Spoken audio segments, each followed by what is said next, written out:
भाइयों बहनों और बच्चों, यह गीता के अध्याय 12 के श्लोक 20 का बना रहे हैं। यह आखिरी श्लोक है श्रीमद् भगवत गीता के 12वें अध्याय का 12वें अध्याय श्लोक 20। इसमें भी श्री कृष्ण भगवान अपने भक्त के बारे में, उसमें भी भक्त के बारे में बताया था कि भक्त का स्वभाव कैसा होना चाहिए।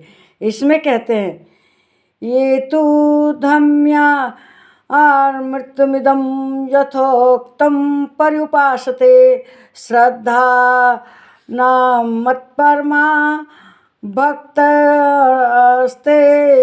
में प्रिया। कहते हैं कि जो श्रद्धा युक्त होता है भक्त, वो मुझे प्रिय है। जिसकी हर चीज़ में श्रद्धा होती है, माता में, पिता में, गुरुजनों में, भगवान में, जो संस्कार हुए हैं उसमें श्रद्धा हो। देखिए आजकल की युवा पीढ़ी क्या करती है। एक तो जो मॉडर्न पीढ़ी है वे क्या करते हैं, लिव इन रिलेशन रहने लगते हैं। ना उसमें कोई संस्कार हुआ, ना कोई उसमें गारंटी है, ना कोर्ट की, ना समाज की, विवाह की। तो इसीलिए आदमी को विवाह करना चाहिए, या तो कोर्ट में करे चाहे घर में करे, लेकिन उसके प्रति श्रद्धा होनी चाहिए। जो हमने किया उसमें जब श्रद्धा होगी, श्रद्धा भक्ति होगी, तो हमारा उसके प्रति विश्वास रहेगा। माता पिता के प्रति श्रद्धा होगी, माता पिता की आज्ञा का पालन करेंगे, माता पिता खुश रहेंगे, मेहनत करेंगे, पैसा कमाएंगे तो पढ़ने लिखने को देंगे। तो इसीलिए हर जगह श्रद्धा के, जो गुरुजनों के प्रति श्रद्धा होगी तो गुरुजनों की आज्ञा का पालन करेंगे, पढ़ेंगे लिखेंगे, बहुत आगे बढ़ेंगे। अगर हमें अपने रोजगार के प्रति श्रद्धा होगी, मान लीजिए हम किसी कंपनी में काम करते हैं, अगर श्रद्धा होगी, मन लगा के काम करेंगे तो हम उसमें तरक्की करेंगे। अगर उसमें श्रद्धा नहीं होगी, ऐसे ही दिन बिताएंगे तो हमें उन्नति तरक्की नहीं मिल पाएगी। गुरु के प्रति, माता पिता के प्रति श्रद्धा रखोगे, माता पिता का उत्साह रहेगा, जीवन के प्रति तुम्हारे लिए कुछ करने के लिए हमेशा प्रेरित रहेंगे। अगर तुम उनके प्रति श्रद्धा नहीं रखोगे तो माता पिता निरुत्साहित हो जाते हैं। इसीलिए अपने पढ़ाई लिखाई के प्रति श्रद्धा रखो। सरस्वती माता है, खूब ध्यान से पढ़ो लिखो, आगे बढ़ोगे जीवन में।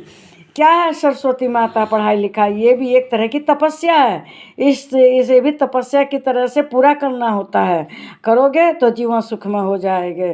तो जीवन को सुखमय बनाने के लिए हमें श्रद्धावान होना चाहिए हर एक के प्रति। माता पिता, भाई बहन, गुरु, नौकरी रोजगार, पढ़ाई लिखाई, संस्कार, विवाह का संस्कार होता है, उसके प्रति श्रद्धा रखनी चाहिए। अपने जो जीवन साथी है उसके प्रति श्रद्धा रखनी चाहिए, तो जीवन अपने आप ही सुखमय हो जाएगा। हमेशा तनाव, टेंशन बहुत गलत बात है। श्रद्धावान होना मतलब विनम्र होना, हमेशा विनयशील रहो, समझ गए। और ऊपर से कहते हैं कि धर्म में अमृत को निष्काम प्रेम भाव से सेवन करते हैं, और बल्कि जो रहते हैं वे प्रेम भाव, श्रद्धा के लिए प्रेम भाव भी जरूरी है।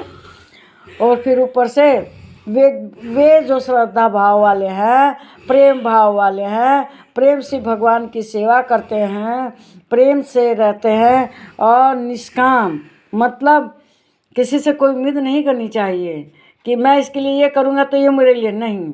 निष्काम भाव से हर कर्म करने चाहिए, तभी मनुष्य का जीवन कामयाब होता है। तो मेरे ख्याल से आप लोगों को ये बात समझ में आ गई होगी।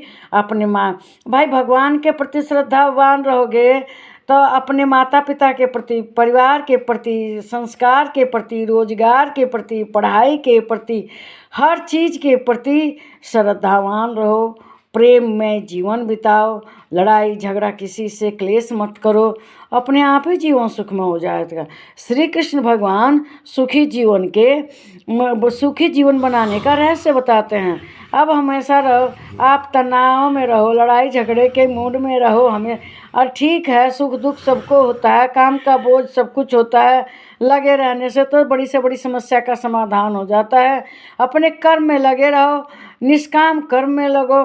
उम्मीद मत रखो कि मैं ये करूँगा तो वो होगा। हाँ, जो कर्म है उसका पालन करते रहो, प्रेम से रहो, जीवन अपने आप सुख में हो जाएगा। अब हर चीज़ के प्रति श्रद्धा रखो, अपने आप सुख में जीवन हो जाएगा। तो इसे लाइक कीजिए, शेयर कीजिए, इस पर कमेंट कीजिए, मेरे चैनल को सब्सक्राइब कीजिए। नमस्कार मेरे प्यारे भाइयों, बहनों और बच्चों।